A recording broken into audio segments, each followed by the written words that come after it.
Fenômenos espíritas simulados. Visitante. Não estará provado que, fora do espiritismo, esses mesmos fenômenos podem produzir-se?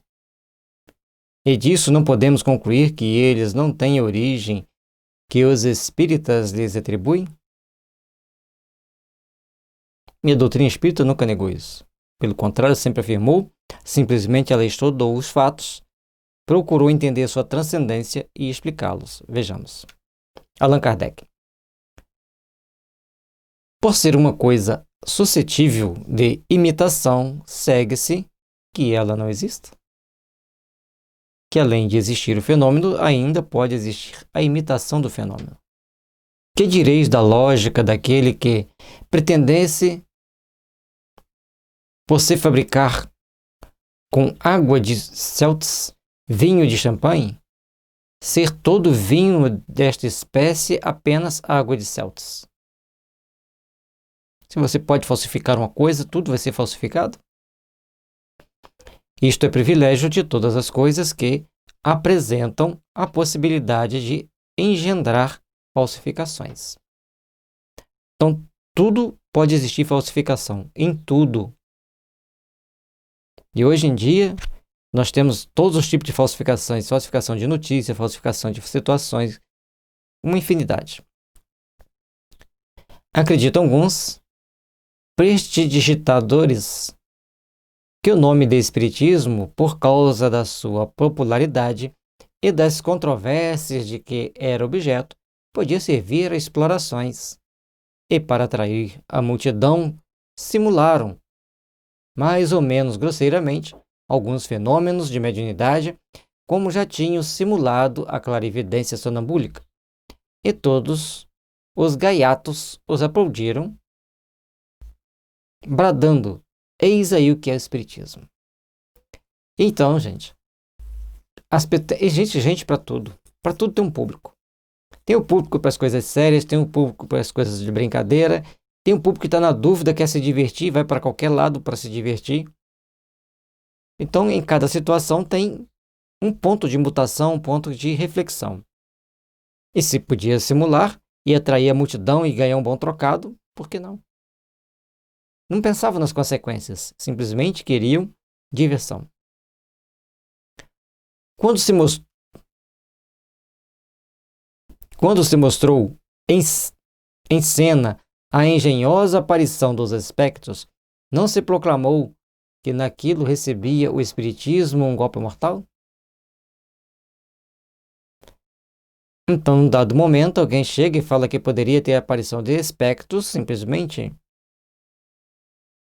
não existia, era uma aparição qualquer. Mas não deu certo. Antes de pronunciar tão positiva sentença, deve-se refletir que as asserções de um escamoteador não são palavras de um evangelho, e certificar-se a identidade real entre a imitação e a coisa imitada. Ninguém compra um brilhante sem primeiro estar convencido de não ser uma pedra d'água. É necessário começarmos a entender, refletir e repensarmos algumas situações, algumas condições. Cada momento, em cada situação, em cada oportunidade que se tem de achar que pode simular a doutrina espírita, que possa criar algo muito semelhante, existe a perspicácia de se procurar entender se realmente é baseado no estudo sério de como é a doutrina espírita. Assim, como você vai comprar um brilhante, você tem que saber se é brilhante, você tem que ter certeza, você tem que procurar alguém sério que fale que é brilhante e não é uma pedra d'água, uma pedra que parece diamante, mas não é. Um estudo mesmo pouco acurado ter-los-ia certificado de serem completamente outras as condições em que se dão os fenômenos espíritas. Eles, além disso, ficariam sabendo que os espíritas não se ocupam de fazer aparecer espectros nem de ler a Buena Dicha. Então, quem é verdadeiramente espírita, quem age seriamente como espírita, tem uma série de precauções, tem uma série de posições íntimas. E se a pessoa se diz espírita e toma os caminhos outros que não aqueles estabelecidos pelo mestre Lyonès, Kardec, ele não é espírita, ele apenas está dizendo que é. Só a malevolência e uma arrematada má-fé puderam confundir o espiritismo com a magia e a feitiçaria, quando aquele repudia o fim, as práticas, as fórmulas e as palavras místicas destas. Alguns chegam mesmo a comparar as reuniões espíritas às assembleias do sabá, às quais se espera o soar da meia-noite, para que os fantasmas apareçam. Mas na doutrina espírita não tem isso.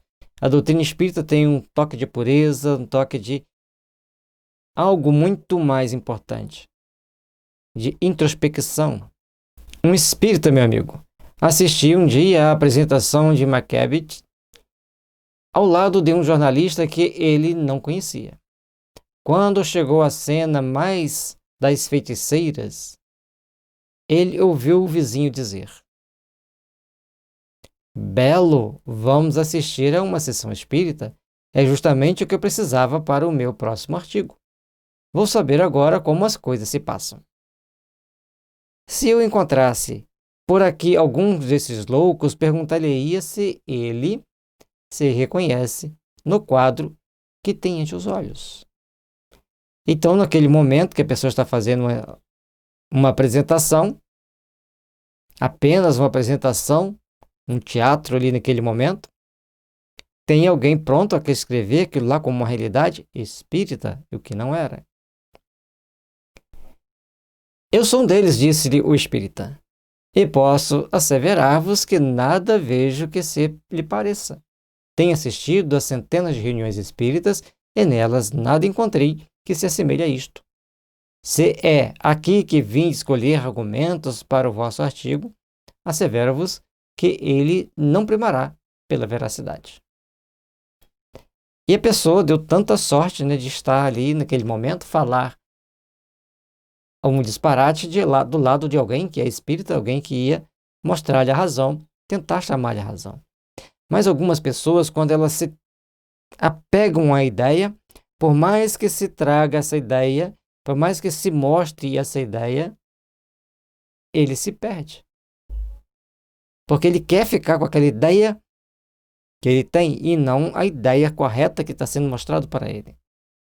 Então, a ideia que a pessoa se apega é a ideia que ele quer. Quando ele quer se esclarecer, ele pergunta.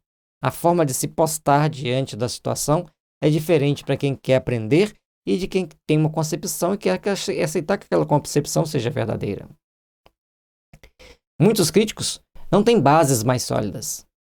Sobre quem cairá o ridículo a não ser sobre aqueles que caminham tão estonteadamente? Então, o caminho que você vai, a forma que você vai chegar, o jeito que você vai se conduzir, depende exclusivamente de você. Quanto ao espiritismo, seu crédito, longe de sofrer com tais ataques, tem crescido pelos reclamos que lhe fazem, chamando para ele a atenção de muita gente que nem sequer pensava nele. Os reclamos provocaram o exame e contribuíram para lhe aumentar o número de adeptos, porque reconheceu, então, que, em vez de brincadeira, ele era coisa séria. Portanto, quanto mais se fale mal da doutrina espírita, mais as pessoas procuram se inteirar, mais as pessoas procuram compreender, mais as pessoas procuram aceitar.